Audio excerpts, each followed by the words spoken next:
So hello बच्चों, आज की क्लास में हम अपना एक अब अगेन हम कुछ प्रॉब्लम सॉल्व करेंगे रिलेटेड टू प्रोबेबिलिटी। तो देखो, ये वाला क्वेश्चन हमारा थोड़ा स्पेशल है। इसको तुम लोग मार्क कर लो, इस क्वेश्चन को थोड़ा स्पेशल। जो देखो इस क्वेश्चन में खास खास क्या है। देखो, अगर तुम इस क्वेश्चन में देखोगे तो यहाँ हमारा क्या बोला जा रहा है कि suppose you drop a die at random on the regular rectangular region shown in figure 14.6। ये हमारा है 14.6। अच्छा, what is the probability that it will land inside a circle with diameter 1 meter. तो यहाँ पे एक रेक्टेंगल है जिसके डायमेंशन हमें दिए हुए हैं 3 मीटर और यहाँ पे 2 मीटर। और इस रेक्टेंगुलर रीजन के अंदर में हमें एक सर्कल दिया हुआ है जिसकी डायमीटर है 1 मीटर। अब ये बताओ कि अगर मैंने एक एट रैंडम मैंने अगर एक वो गोटी लूडो का गोटी मैंने इस रेक्टेंगुलर रीजन रीजन में फेंका, तो कितनी प्रोबेबिलिटी है कि ये मेरे इस सर्कल में अगर गिरेगा। तो देखो यहाँ पे, अब देखो यहाँ पर बेसिकली मेन चीज़ हमारा क्या है। मैं बताऊँ ये क्या स्पेशल क्वेश्चन, देखो स्पेशल कैसे है ये। अगर तुम यहाँ पर एक चीज़ तुम अच्छे से देखोगे तो तुम्हें यहाँ दिखेगा कि अगर मैंने यहाँ पे देखा पी ऑफ सी। अच्छा, मैंने बोला कि यहाँ पे probability of die landing on circle छोटू, मैंने पी ऑफ सी से बोला, तो इसका क्या होगा कि ना number of favourable outcomes, number of favourable outcomes. अब देखो यहाँ पे फेवरेबल आउटकम्स मतलब क्या, favourable outcomes for this event. अच्छा, सिर्फ इस इवेंट के लिए फेवरेबल आउटकम्स क्या है भाई, टोटल नंबर ऑफ आउटकम्स है ना, by total number of outcomes. तो अब ये बताओ यहाँ पे मेरे पास, मैं यहाँ पे फेवरेबल आउटकम सर कैसे जानूंगा और नंबर ऑफ आउटकम कैसे जानूंगा, मतलब चूंकि यहाँ तो लाइक कुछ ऐसा दिख नहीं रहा है कि ये फेवरेबल आउटकम्स क्या होंगे, नंबर ऑफ आउटकम्स क्या होंगे, तो कुछ दिख नहीं रहा है। तो यहाँ पर बेसिकली हमारा ये फॉर्मूला थोड़ा सा चेंज हो जाएगा।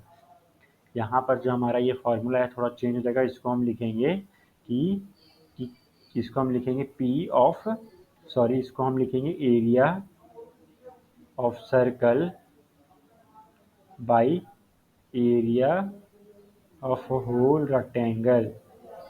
अच्छा, क्यों यहाँ पे मैं हमने इसको इस तरह से क्यों लिख दिया, देखो यहाँ पे क्या है, देखो अब तक हम पता है वो जैसे कॉइन को ये टॉस करते थे, या तो फिर लाइक हम वो लूडो के गोटी को फेंकते थे उस डाई को। तो वहाँ क्या होता था हमारा कि हमें मिलते थे डिस्क्रीट वैल्यूज, यानी कि अगर मैंने यहाँ पे कोई सिक्का उछाला तो इधर तो मुझे हेड या टेल्स आते थे। और अगर मैंने कोई गोटी उछाला तो इधर तो मुझे 1 2 3 इसी तरह से मुझे करके 6 तक मुझे मिलते थे। यानी कि मुझे सिर्फ डिस्क्रीट वैल्यूज ही मिलते थे, इधर तो 1 या 2 या 3 या 4 या 5 या 6, नहीं तो फिर सिक्के के टर्म्स में हेड या टेल्स। मुझे कभी भी ऐसा नहीं मिलता था कि सर ये आधा हेड है और आधा टेल्स है। समझ गए, इस तरह से कभी सिक्के में नहीं मिलता था। या तो फिर जब भी गोटी फेंके तो इस तरह से हमें कभी नहीं मिलता था कि सर ये वन थोड़ा हमारा 1.23 इस तरह से करके हमें कभी नंबर नहीं मिलते थे। तो यहाँ पे हमारे पास कुछ डिस्क्रीट वैल्यूज तो है नहीं, मतलब तो कुछ यहाँ पे तो एरिया की बात हो गई। तो यहाँ पे हम क्या करेंगे, यहाँ पे हम इसको कंटिन्यूटी में लिखेंगे। तो हम यहाँ पे इसको लिखेंगे, तो यहाँ पे कंटिन्यूटी में कैसे, तो हम इसको लिखेंगे कि भाई एरिया ऑफ सर्कल क्या है, भाई total area of whole rectangle क्या चीज़ है। समझ गए, इसको इसी तरह से सॉल्व करना है। इसको और भी जैसे कि तुम्हें कुछ और दूसरा तरह के तुम्हें क्वेश्चन मिल सकते हैं कि मान लो कि ये मेरे पास एक रेक्टेंगुलर फील्ड है। अच्छा, और इतने में बना हुआ है पॉन्ड, इतने में यहाँ पे बना हुआ है एक हमारे पास पॉन्ड। अच्छा, इतने में हमारे पास बना हुआ है एक पॉन्ड, यहाँ मैं लिख देता हूँ पॉन्ड। अच्छा, अब यहाँ पर कुछ बच्चे क्रिकेट खेल रहे थे, यहाँ पर कुछ बच्चे क्रिकेट खेल रहे थे, यहाँ पर इतने एरिया में बच्चे कुछ क्रिकेट खेल रहे थे।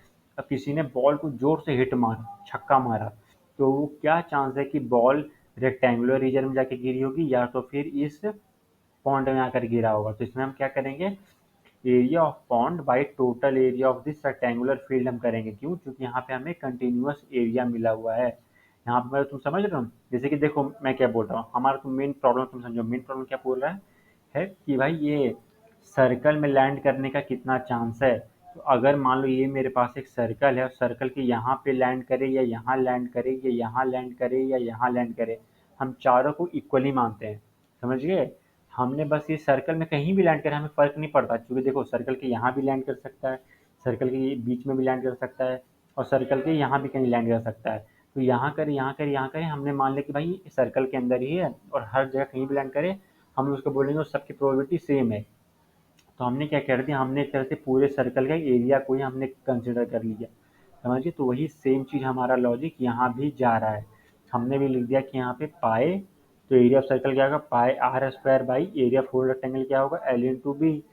तो पाई आर स्क्वायर क्या होगा, पाई इंटू 0.5 का स्क्वायर, चूंकि 1 मीटर है, एक आधा क्या होगा 0.5, और एल इंटू बी क्या होगा 3 इंटू 6 यानी कि 6 मीटर।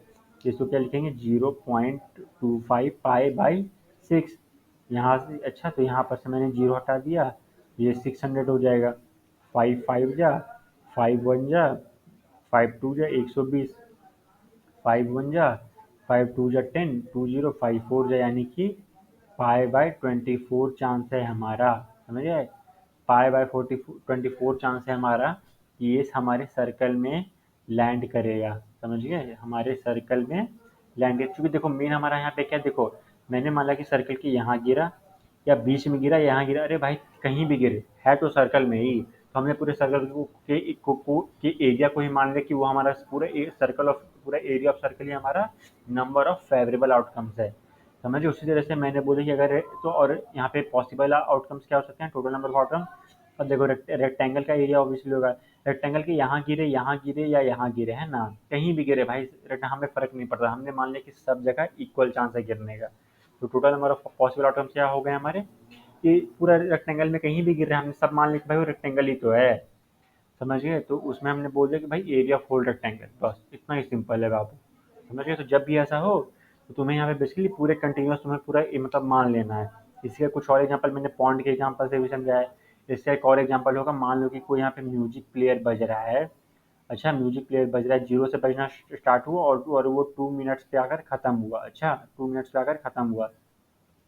अब मैं ये बोल रहा हूँ कि तुम प्रोबेबिलिटी तुम कैलकुलेट करो कि जो वो जो गाना प्ले हो रहा है वो पहले हाफ मिनट में वो रुक जाएगा, समझ गए। तुम प्रोबेबिलिटी कैलकुलेट करो कि वो गाना पहली हाफ मिनट में रुक जाएगा।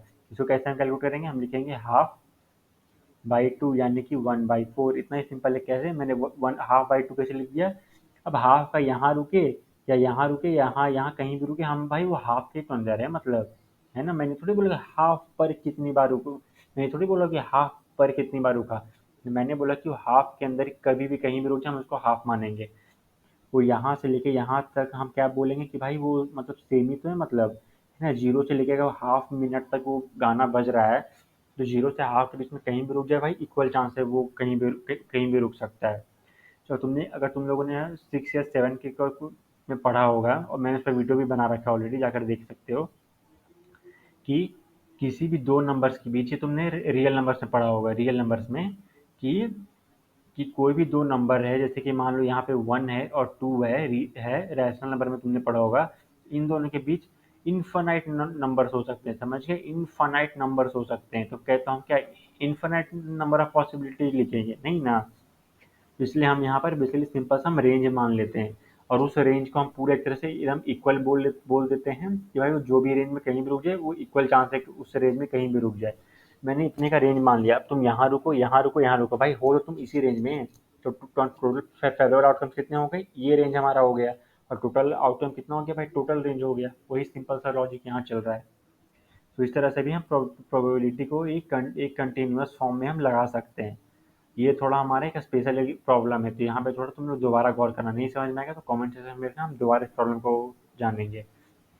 क्योंकि यहाँ हमने क्या हुआ, क्योंकि यहाँ पे हम 1 2 3 4 से छोड़कर हम चले गए 1.24, इस तरह से, मतलब तुम समझ रहे हो मतलब मतलब कि दो नंबर्स के बीच इन्फिनिट नंबर्स हो सकते हैं। अब हमारे पास सिर्फ इन्फिनिट नंबर से हमें प्रोबेबिलिटी कैलकुलेट करनी है। तो जैसे अब ये आगे वाली प्रॉब्लम है, आगे वाले प्रॉब्लम में हमें क्या बोल रहा है कि एक लॉट है, और लॉट क्या चीज़ का है, बॉल पेन्स का लॉट है। एक लॉट है बॉल पेन्स का, उसमें कितने 144 बॉल पेन्स है, जिसमें से 20 डिफेक्टिव है। यानी कि अच्छे पेन कितने होंगे, अच्छे पेन होंगे 144 - 24 2, यानी कि 124 हमारे पास गुड पेन्स हैं, अच्छा गुड वंस हैं। And the others are good. Noori will buy a pen if it is good and will not buy if it is defective. The shopkeeper draws one pen at random, gives it to her. What is the probability that she will buy it? तो इसका पहला problem, तो C will by it, P of B से दिखाते हैं क्या होगा। तो देखो नूरी जो है सिर्फ अच्छे पेन होंगे, यानी कि जब अच्छे पेन की संख्या क्या है 124, टोटल पेन की संख्या क्या है 144, हम तो ये हमारा हो गया probability that she will bye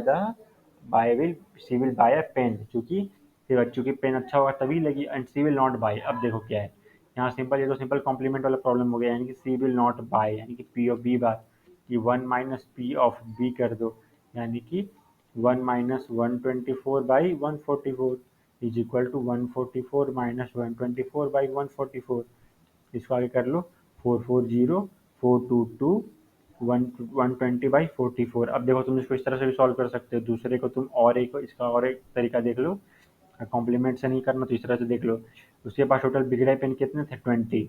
तो P of she will not buy, she will not buy and she not buy, उसको हम लिखेंगे डिफेक्टिव पेन बाई 144। क्या ये और ये दोनों सेम है? ऑब्वियसली सेम है। तो ऑब्वियसली ये भी हमारा प्रॉब्लम सॉल्व हो गया through complementary and other logic से भी। अब देखो इस वाले प्रॉब्लम में, आप इस वाले प्रॉब्लम में हमारा क्या बोल रहा है, A game consists of tossing a 1 rupee coin 3 times। एक 1 रुपए का सिक्का है, अच्छा उसको 3 बार टॉस करा गया है। चलो पहले हम यहीं पे अपने पूरे नंबर ऑफ आउटकम्स लिख लेते हैं। 1 रुपए का सिक्का, उसको 3 बार टॉस किया गया।